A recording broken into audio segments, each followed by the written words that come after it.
जंगल में टुनटुनी चिड़िया अपने परिवार के साथ रहती थी।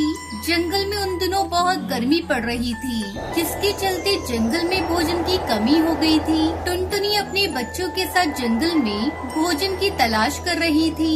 तब उसकी बेटी पिंकी को एक आम का पेड़ दिखाई देता है, जिस पर आम लगे हुए थे। माँ, वो देखो, वहाँ आम का एक पेड़ है। हम लोग वहाँ चलकर आम खाते हैं, नहीं तो कोई दूसरा पक्षी आकर सारे आम खा लेगा और हमें आज भी भूखा रहना पड़ेगा। टुनटुनी अपने बच्चों के साथ आम के पेड़ से आम तोड़ने जाती है, लेकिन वहाँ पहले से ही सुंदरी कौवी भी आम के पेड़ पर बैठी आम को खा रही थी।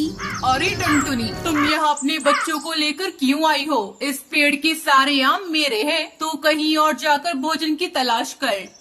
सुंदरी बहन, मेरे बच्चे 2 दिनों से भूखे हैं, इन्हें आम खा लेने दो, तुम्हारा भला होगा। हम बहुत समय से भोजन की तलाश कर रहे हैं।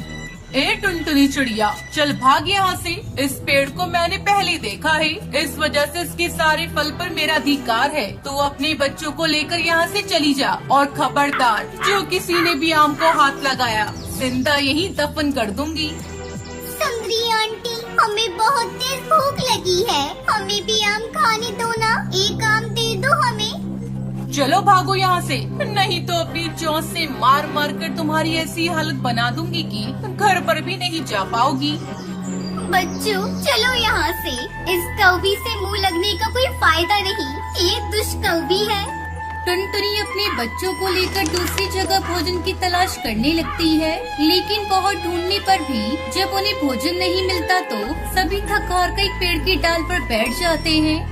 हे प्रभु, आप ही कोई रास्ता दिखाइए मुझे, मैं किस तरह अपने बच्चों का पेट भरूं, कुछ समझ में नहीं आ रहा है। अनाज के एक दाना भी कहीं दिखाई नहीं दे रहा है, अब तू ही एक सहारा है, कोई चमत्कार कर दे भगवान।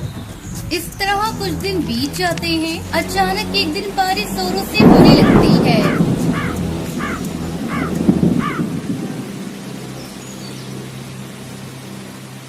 पूरे जंगल में पानी भर जाता है। टुनटुनी के बच्चे खिड़की पर बैठकर बारिश के मजे ले रहे थे। तभी पिंकी को पानी में बहती हुई एक पोटली दिखाई देती है। अगले दिन बारिश रुकने पर जब पिंकी घर से बाहर निकलती है, तब उसके घर के बाहर वही पोटली दिखाई देती है जो कल पानी में बह रही थी।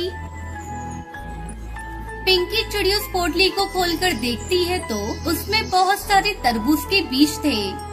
मम्मा मम्मा, ये देखो, इस पोटली में बहुत सारे तरबूज के बीज है, चलो उसे हम लोग अपने घर के आंगन में बो देते हैं। फिर टुनटुनी चिड़िया अपने घर के आंगन में वो तरबूज के बीज बो देती है। कुछ ही दिनों में तरबूज के पेड़ पर बड़े बड़े तरबूज लग जाते हैं। एक तरबूज को तोड़कर पिंकी चिड़िया खाने लगती है।